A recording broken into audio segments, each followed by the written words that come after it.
Hi, my name is Peter, and welcome to the series Digital Meeple on BoardCast Network. Today, we're going to learn City of the Big Shoulders through Board Game Arena. In City of the Big Shoulders, players will be experiencing Chicago's rebirth over the course of 5 decades.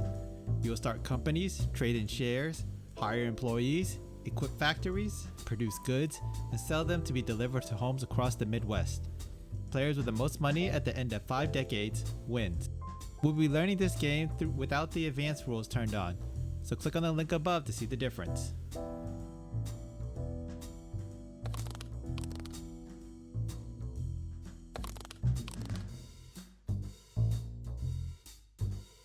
On the right hand side of the screen by the player's name, we see next to the money bag icon the amount of personal fund each player has.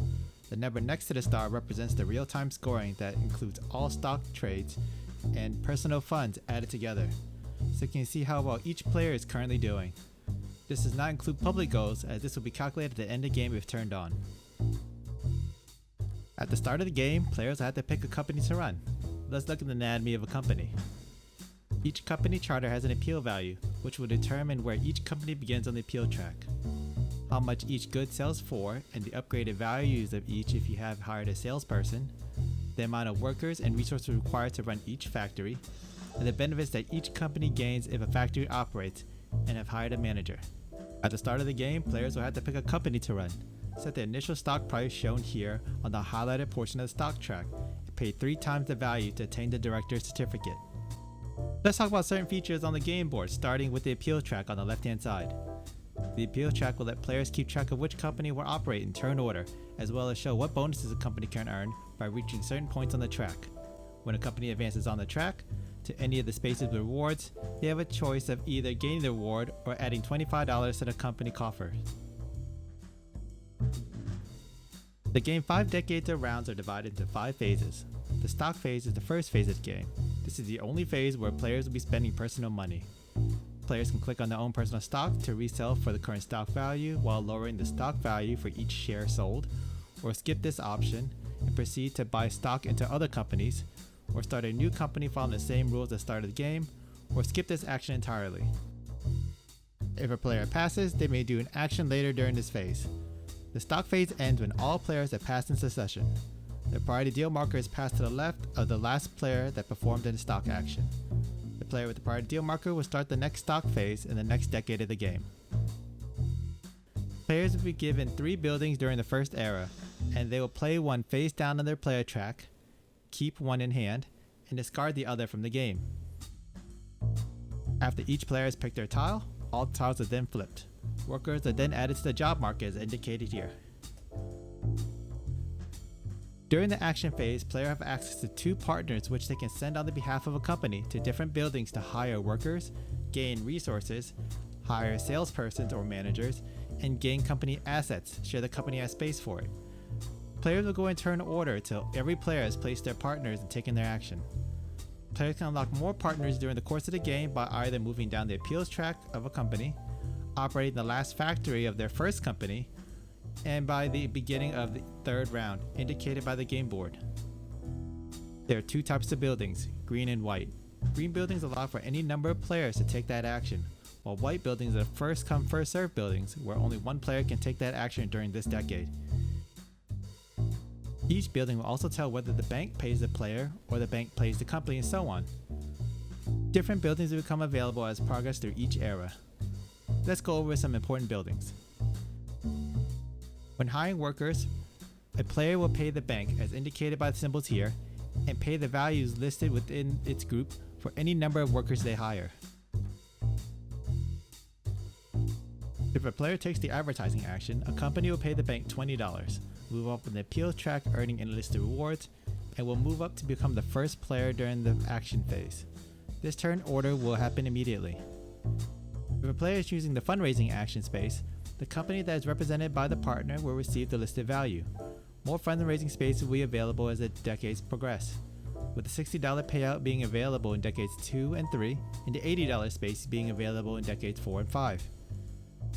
These 2 spaces here allow for players to use their partners to hire either a salesperson or a manager for the company. You make purchases for capital assets by placing your partners here, and by paying the values listed above each asset. When an asset is purchased, that company will immediately receive their bonus listed on the bottom right hand corner of the tile. If your company doesn't have space for assets, they will only just receive this bonus, and the tile will be then discarded. If any buildings have a gear symbol, this will allow you to automate any existing workers with a black automation token from the company charter.